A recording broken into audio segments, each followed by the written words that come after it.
গত বছরের ৭ অক্টোবর থেকে গাজায় নির্বিচার হামলা চালাচ্ছে ইসরায়েলি বাহিনী। আর এই হামলার প্রতিবাদে ইসরায়েলের নিয়মিত রকেট হামলা চালাচ্ছে হিজবুল্লাহ। হিজবুল্লাহর হামলার কড়া জবাব দিচ্ছে ইসরায়েলও। লেবাননের ভেতরে হিজবুল্লাহর অবস্থান নিশানা করে হামলা চালাচ্ছে নিয়মিত। এরই মধ্যে এসব হামলায় হিজবুল্লাহর বেশ কয়েকজন শীর্ষস্থানীয় কমান্ডার নিহত হয়েছেন। অবশ্য এসব হামলার পাল্টা জবাব দিতে গেল কয়েকদিন ধরেই ইসরায়েল সীমান্তে ব্যাপক পরিসরে ড্রোন ও ক্ষেপণাস্ত্র হামলা করছে হিজবুল্লাহ।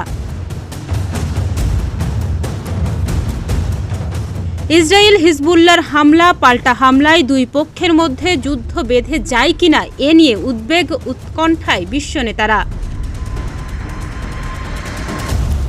এমন প্রেক্ষাপটেই আগুনে ঘি ঢেলেছে ইসরায়েলি প্রধানমন্ত্রী বেনিয়ামিন নেতানিয়াহু। গাজার পর ইসরায়েলের আরেক টার্গেট লেবানন। গাজা থেকে সেনা প্রত্যাহার করা হলেও তাদের মোতায়েন করা হবে উত্তর অঞ্চলীয় সীমান্তে, এমনই ইঙ্গিত দিয়েছেন তিনি।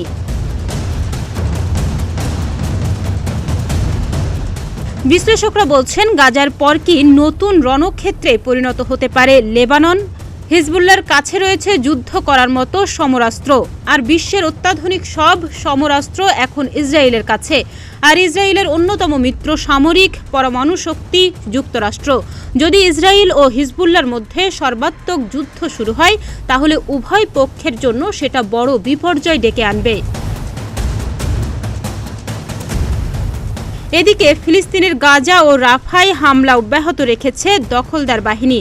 মঙ্গলবার পশ্চিম গাজা শহরে গাজায় ফিলিস্তিনের স্বাধীনতাকামী সশস্ত্র গোষ্ঠী হামাসের রাজনৈতিক ব্যুরো প্রধান ইসমাইল হানিয়ার বাড়িতে বিমান হামলা চালায় ইসরায়েলি বাহিনী। 25 জুন আনাদুলু নিউজ এজেন্সির এক প্রতিবেদনে বলা হয়, এ হামলায় প্রাণ হারিয়েছেন ইসমাইল হানিয়ার পরিবারের 10 সদস্য, এর মধ্যে তার বোনও রয়েছে। এর আগে গত এপ্রিলে ইসরায়েলের বিমান হামলায় ইসমাইল হানিয়ার 3 ছেলে ও 3 নাতি-নাতনি নিহত হয়েছিলেন।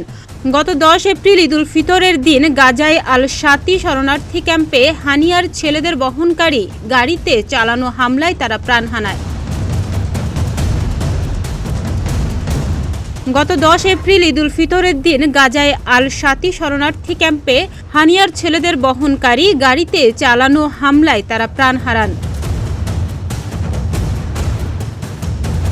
এদিকে গাজা উপত্যকায় গত 24 ঘণ্টায় ইসরায়েলি হামলায় অন্তত 28 ফিলিস্তিনি নিহত হয়েছেন। এতে ইসরায়েলি আগ্রাসনে এখনও পর্যন্ত নিহত হয়েছে 37,000-এরও বেশি ফিলিস্তিনি, আহত হয়েছে 86,000-এরও বেশি মানুষ।